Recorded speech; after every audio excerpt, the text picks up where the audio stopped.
Meditations किताब असल में रोमन एम्परर मार्कस ऑरेलियस के पर्सनल नोट्स का कलेक्शन है जो वो रोज रात को खुद के लिए लिखते थे। और ये बात है करीब 2000 साल से भी ज्यादा पुरानी।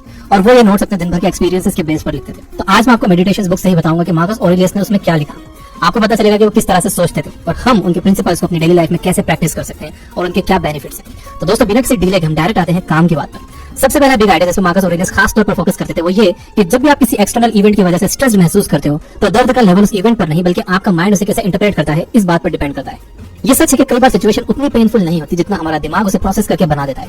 वो मेरे साथ ऐसा कैसे कर सकता है, मेरे साथ ही ऐसा क्यों होता है। आपके मन में भी ऐसी बातें कई बार आती होंगी, लेकिन मार्कस ऑरेलियस कहते हैं कि ऐसा हर किसी के साथ हमेशा से होता आया है और होता रहेगा। लेकिन आप अगर सक्सेस पाना चाहते हो तो आपको अपने दिमाग को उन चीजों को सही इंटरप्रेट करने के लिए ट्रेन करना होगा।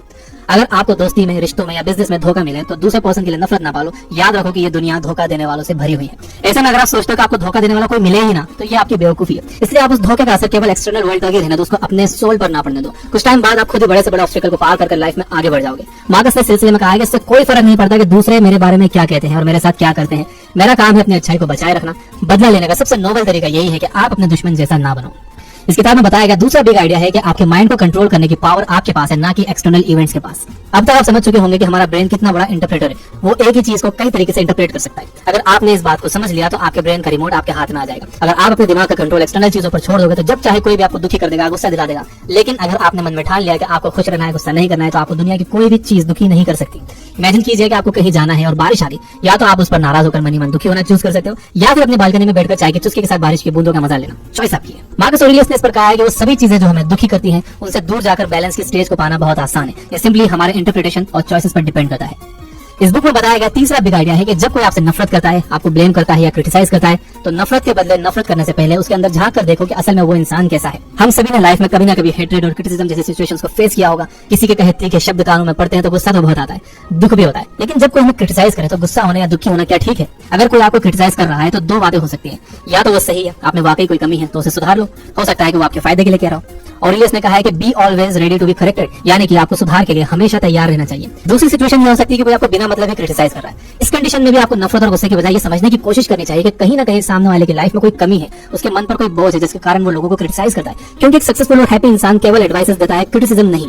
आप खुद ही सोचें कि बड़े बड़े बिजनेसमैन कभी गवर्नमेंट या लोगों को क्रिटिसाइज नहीं करते, बल्कि जो खुद लाइफ में कुछ नहीं कर पाए वही सबको क्रिटिसाइज करते फिरते हैं। आप ये गौर करना कि आपसे ऊपर वाला कभी भी आपको क्रिटिसाइज नहीं करेगा। जो आपसे कम सक्सेसफुल है वही आपको क्रिटिसाइज करेगा। लोग अपनी कमियों को छुपाने के लिए दूसरों को क्रिटिसाइज करते हैं। यूट्यूब कम्युनिटी में ही देख लीजिए, जो सही और सक्सेसफुल लोग हैं वो किसी को कमेंट में बुरा भला नहीं कहेंगे, लेकिन जो लोग खुद कुछ नहीं कर पाते वो जमाने भर के उल्टे सीधे कमेंट्स करते रहेंगे। इसलिए जो लोग आपको क्रिटिसाइज करते हैं उन पर नाराज होने के बजाय उन पर रहम करो, माफ करो और आगे बढ़ जाओ।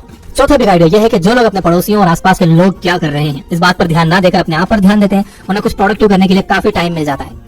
आपने कई लोगों को देखा होगा कि वो अपना ज्यादातर टाइम गॉसिप और बुराइयों में वेस्ट करते हैं। पड़ोसी की बेटी यहाँ गई, उसका बेटा वहाँ गया, वो उसके साथ घूमता है। इन सब बातों के बारे में मार्कस का कहना है कि जब आप इन फिजूल की बातों का समय बचा लोगे तब आपको एहसास होगा कि खुद को समझने के लिए, अपने अंदर झांकने के लिए और कुछ प्रोडक्टिव करने के लिए आपके पास अच्छा खासा टाइम है। लोग फोन पर या ऑफिस में यहाँ वहाँ की बातें करके, वीडियो गेम्स खेलकर समय बिताकर कहते हैं कि हमारे पास एक्सरसाइज करने और बुक्स पढ़ने जैसी चीजों के लिए टाइम ही नहीं है। ऐसे लोगों के लिए मार्कस का कहना है कि दूसरे क्या कर रहे हैं, क्यों कर रहे हैं, जानकर आपकी लाइफ में कुछ नया और अच्छा नहीं होने वाला। इसलिए गॉसिप से बेटर है कि आप सेल्फ इंप्रूवमेंट पर ध्यान दो। तो ये तो होगा मेडिटेशन बुक के 4 बिग आइडियाज। अब इस बुक से अगली जो 5 बातें मैं आपको बताने वाला हूँ, ये 5 प्रैक्टिसेस हैं जो मार्कस डेली करते थे। नंबर 1 है कॉन्टेम्पलेटिंग द स्टेज, यानी किसी आइडियल पर्सन के बारे में सोचना। ये प्रैक्टिस बेसिकली लाइफ के मुश्किल डिसीजंस को आसान बनाने के लिए है। मार्कस खुद भी अपने हर बड़े फैसले से पहले इस स्टेप को फॉलो करते थे। वो खुद से पूछा करते थे कि इस कंडीशन में स्टोइसिज्म के फाउंडर और उनके गुरु ज़ेनो क्या करते थे। जैसे मार्कस के आइडियल ज़ेनो थे, वैसा आपका भी कोई आइडियल होगा। आप कोई भी फैसला लेते समय उसे ध्यान में रख सकते हो, या फिर आप चाहो तो अपने 2.0 वर्जन को भी, यानी कि अपने आपके पॉजिटिव वर्जन को भी फॉलो कर सकते हो। ऐसा करके आप खुद को अपनी प्रॉब्लम से अलग कर लेते हो, जिसके कारण आपके इमोशन और जजमेंट उस फैसले के बीच में नहीं आते। तो जब भी आपको लाइफ में कुछ मुश्किल फैसला लेना हो तो रात को सोने से पहले कुछ समय अपने आप के लिए निकालो और खुद से सवाल करो कि मेरा 2.0 वर्जन इस सिचुएशन में क्या करता या मेरा वो आइडियल इंसान इस सिचुएशन में क्या करता।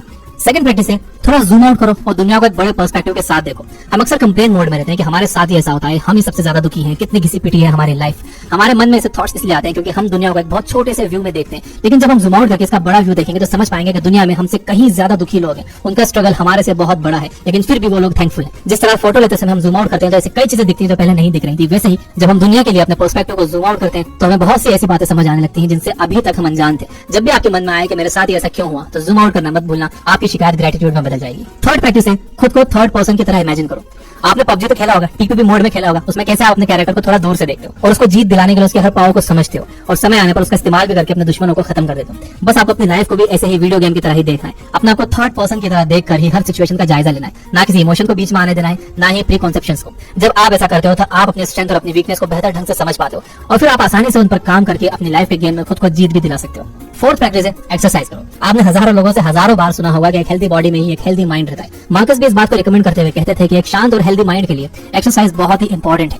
आप किसी भी सक्सेसफुल पर्सन का डेली रूटीन देख लो, सभी ने एक्सरसाइज के लिए अपने बिजी शेड्यूल में से वक्त जरूर निकाला है। एक्सरसाइज हमारी बॉडी में ऑक्सीजन का फ्लो बढ़ाकर हमारे हर सेल को रिफ्रेश्ड फील करवाती है, इसलिए लेजीनेस को छोड़ो और वर्कआउट शुरू करो। नंबर 5 है मेडिटेट करो। इस बिजी और शोर शराबे भरी मॉडर्न लाइफ में अपने दिमाग को शांत और फोकस रख पाना बहुत मुश्किल है। ऐसे में मेडिटेशन आपकी हेल्प कर सकता है। अगर आप अपने डेली रूटीन में से एटलीस्ट 15 मिनट भी मेडिटेट करोगे तो आप देखोगे कि धीरे धीरे आपको सेल्फ कंट्रोल आ गया है। आप लिखकर भी मेडिटेट कर सकते हो, जैसा मार्कस करते थे। भले ही आप इमोशनल फील नहीं कर रहे हो, थका थका हुआ फील कर रहे हो, तो भी आप सोचो कि आप कौन से चैलेंजेस फेस कर रहे हो, क्या सेंस कर रहे हो, क्या सोच रहे हो, क्या फील कर रहे हो। 15 मिनट का टाइमर लगाओ और उन 15 मिनट्स में जितना हो सके नॉन स्टॉप बस लिखते ही जाओ। जब तक टाइमर बंद ना हो जाता है तब तक आपको रुकना नहीं है। 15 मिनट बाद आप देखोगे कि आप कितना अच्छा फील कर रहे हो, कितना लाइट फील कर रहे हो। ये बहुत अच्छा तरीका है अपनी गलती को समझने का और हर छोटी से छोटी सक्सेस के लिए खुद को कांग्रेचुलेट करने का। मार्कस का कहना है कि अगर आप छोटी से छोटी सक्सेस को भी सेलिब्रेट करते हो, खुद को रिवॉर्ड देते हो, तो आपके ब्रेन को और ज्यादा हार्ड वर्क करने की इंस्पिरेशन मिलती है। इसलिए रोज शाम को पूरे दिन को रिव्यू करो, अपने थॉट्स, अपने एक्सपीरियंसेस, अपने पूरे दिन के इवेंट्स को लिख सकते हो। ऐसा करने से आपका मन काफी हल्का हो जाएगा। तो इन सभी प्रैक्टिस से आपको क्या बेनिफिट्स मिलने वाले हैं? बहुत सारे बेनिफिट्स मिलने वाले हैं, लेकिन 3 मेजर बेनिफिट मैं आपको बता रहा हूँ। नंबर 1 है आपकी डिसीजन मेकिंग पावर बढ़ जाएगी।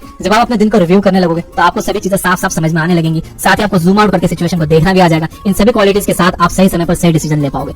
अगर फिर भी आप कहीं अटक गए तो खुद से पूछ लीजिए कि ज़ेनो इस सिचुएशन में क्या करते, या जिसे भी आप आइडियल पर्सन मानते हो आप खुद से पूछिए कि वो पर्सन आपकी इस सिचुएशन में होता तो वो क्या करता। नंबर 2 है आपकी लाइफ में ट्रैंक्विलिटी यानी शांति आ जाएगी। सही डिसीजन, मेडिटेशन और एक्सरसाइज ये सब मिलकर आपकी लाइफ में ठहराव लाएंगे, जिससे आप शांति महसूस करोगे। आप देखोगे कि धीरे धीरे आपका हर छोटी छोटी बात के लिए घबराना कम हो गया है, गुस्सा कम हो गया है, लोगों से शिकायत और गुस्से के बजाय आप थैंकफुल हो गए हो। आप लाइफ में बुरी चीजों को इग्नोर करके भी अच्छी चीजों का जश्न मनाना सीख गए हो। और तीसरा बेनिफिट ये होगा कि आपकी लाइफ में बैलेंस आ जाएगा। जब आप एक शांत लाइफ जीते हो, अपने एक्सपेक्टेशंस को रियलिस्टिक रखते हो, तो धीरे धीरे आपकी लाइफ में एक बैलेंस आ जाता है। आप लाइफ के हर एक्सपेक्ट को बैलेंस करना सीख लेते हो। सक्सेस, फैमिली, फ्रेंड और पर्सनल लाइफ सभी सही ट्रैक पर चलती है। तो दोस्तों यदि कुछ बात है from the book meditation bye Marcus Aurelius. अगर आपको इस वीडियो पर की गई रिसर्च और मेहनत पसंद आई हो तो लाइक करके आप मुझे एनकरेज कर सकते हो। ऐसी ही और इंस्पायरिंग बुक समरी सुनने के लिए डाउनलोड कर सकते हो आप ये बुक ऐप, जहां पर हमने सैकड़ों इंस्पायरिंग बुक्स को समराइज कर दिया है हिंदी में, बहुत इजी लैंग्वेज में। उस पर डिस्काउंट चल रहा है, डिस्काउंट कूपन डिस्क्रिप्शन में है और ऐप का लिंक भी। Finally, you guys are amazing, keep reading, keep learning, keep growing. Thank you for watching.